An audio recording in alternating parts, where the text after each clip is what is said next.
G'day and welcome to another episode of Kiwi Car Life. And predictably, Americans and Europeans drive quite different cars, which explains why in 2003 and 2006, as Honda was launching the 7th generation Accord and 8th generation Civic, they gave us two different variants. You had a large American sedan and coupe and a smaller European sedan and coupe. And then again in 2009 and 2012, when they launched the 8th generation Accord and 9th generation Civic, they again created a large American sedan and coupe and a smaller European sedan and hatchback. Now, Honda, not wanting to let these exciting dual models go to waste in markets where they wouldn't normally be sold, they ended up selling the smaller European Accord sedan as the Acura TSX over in the States, and the larger American Accord sedan over in Japan as the Honda Inspire. But in Australasia, we're weird because we got both models, but they were both branded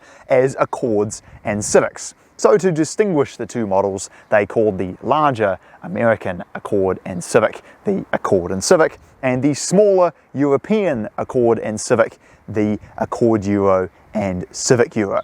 Make sense? The interior very much has an air of quality about it. Closing the door delivers a nice solid thud. The steering wheel is lovely to use, has all the buttons you could ever need for your cruise control, answering and hanging up phone calls, as well as adjusting a variety of functions on the stereo system here in the middle. I love the way that the gauges look with the tachometer right in the middle as it should be, and with the speed being digital and just below your line of sight, it makes it very easy to know what speed you're going. The infotainment system is one of Honda's most reliable units. While it doesn't have stuff like Apple CarPlay and Android Auto, it's very easy to use, has all physical controls down the side, and the Bluetooth and reversing camera pair and function excellently. The climate control is very simple and easy to use, and L models of these, while you can't get them with a manual, do add stuff like electric seats and heated seats. The manual transmission feels delightful, better than any Accord Euro I've driven, that's for sure, which really comes as a surprise, I must say. And the back seats are very comfortable, and also has the addition of the Magic Seat system, where you can fold the seats up at the base and fold them down completely flat, making it a very practical little hatchback. Overseas, there were a variety of different engine options available, one of which being this 1.8 litre inline 4. Makes 105 kilowatt, 175 newton meters, and could be paired with either a 5-speed automatic or, in the case of this, a 6-speed manual transmission. But you could also get it with a 1.6 turbo diesel, and in Type R, guys, you could get it with the K20C1, a 2-litre turbocharged engine, making 225 kilowatt. Driving the manual transmission Civic Euro. What I love about this car is just how easy it is to drive. I mean, there's a very big reason why manuals are dying out, and that is because modern manuals aren't that great. They've got rev hang issues, the throttle response isn't all that great, the clutch is hard to modulate, the transmission in most cases doesn't really feel very good, and they're paired up with engines that aren't particularly inspiring anyway, and so people are kind of like, why bother? The automatic shifts faster, it's smoother, it's easier to drive, and for most sort of daily driving duties that people use them for, it's the far better choice.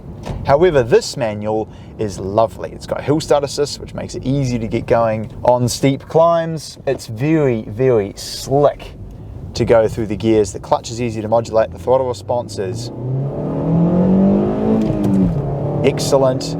And there's no rev hang. Look, just next gear, straight up. Get it out on the motorway, it's quiet, it's comfortable, it's the kind of car you can genuinely drive for very long distances with no fatigue whatsoever. The cruise control tells you exactly what speed you have it set to, which is just fantastic. Another thing with modern cars a lot of people don't like is modern car steering. It's completely vague, it doesn't communicate to you, and it's way too light to really actually feel what the car's doing. Somehow though, Honda, and this is not the case for just this, it's quite a few Hondas actually, the steering is really light, but it somehow still talks to you. And then you take it out on a slightly more winding back road,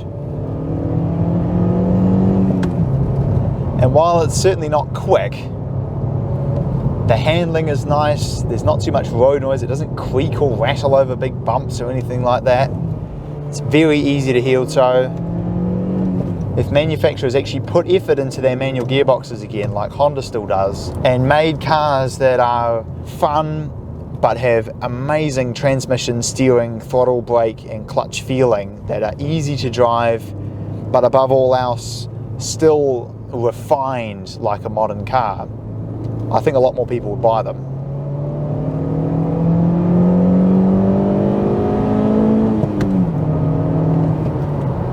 And while there are certainly much faster cars out there, this is still an absolute delight to drive. So there we go. Thanks very much for watching this episode of Kiwi Car Life. I hope you enjoyed it. And if you want to see some more car reviews that I've done, then click on the links popping up right about now.